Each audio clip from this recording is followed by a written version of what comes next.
Hollywood. Hollywood. I don't know. I feel like an idiot. We're here on Vermont Street in one of LA's hippest areas, Los Feliz. Now this small neighborhood behind me may very well hold the coolest people to ever walk the face of the earth. Also known as the hipster. You're looking pretty hip. You got yourself a Starbucks coffee, aviator sunglasses. Everybody calls me Black Shakespeare, so I wouldn't consider myself a hipster. So what do you do for a living? Work at a coffee shop? What do you think about these crazy hipsters? I'm tired of the grunge look. Underdressed, looking like a schlump. I think they're dirty and I want to have sex with them. Is that an actual vintage t-shirt, or did you buy that at the Gap? This I got at a resale shop. So when trying to gather content for our show, Steve wrote in, one of my boys Chris out in LA does some work with some stencils and t-shirts. You should definitely look him up when you're out there. Hey, I'm Chris.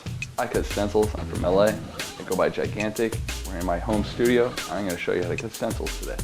So first off, you want to find your image, print it out. I chose Bat Boy. Next, you got to get some X-Acto blades. The number 11 blade, which I use once in a while, and the number 16 blade for higher detail. This is going to be kind of a basic stencil. It's going to be pretty easy. It's going to take me about an hour and a half to cut out. Once you have your black and white copy, the next step is cutting out all the dark spots. You're going to want to leave some for shading, but for the most part, cut out pretty much all the black. When you're doing real high detail, a lot of these lines are going to be connected. It's all going to be solid black. You don't want to cut it all, otherwise your stencil is going to fall apart. So you got to be very careful and leave lots of connector pieces. Very important to have these, otherwise you're just going to have a big hole. But right here, that's a good connector piece. Next part is carefully pulling all this out, all the black parts. Stab your piece that you're going to be taking out. Now we have the negative of the original.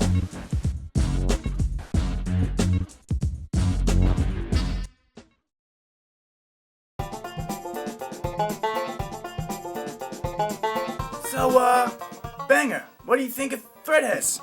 Oh man, I dig the Grateful Dead.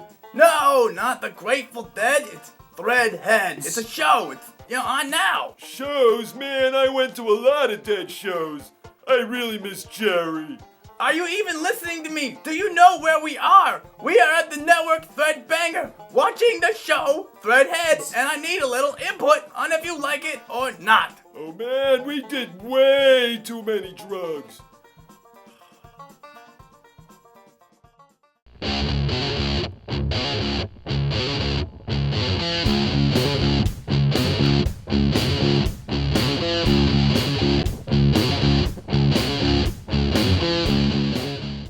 Once you have your stencil finished, throw it on a t-shirt. I like to wear it out that night.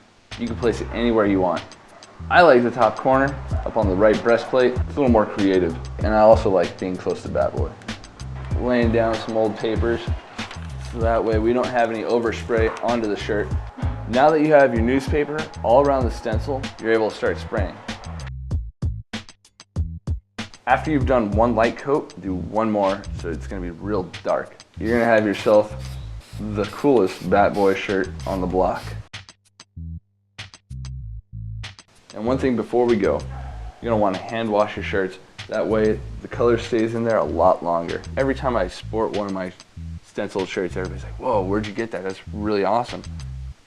I made it. Just made it earlier today. Chris, thanks for the lesson. And remember, if you have any ideas for the show or a cool fashion tip you want to share with everyone else, record it and send it on in. Upload button is up in that corner, I think. Maybe that one. I don't know. Figure it out. Send us something. We'll see you next week.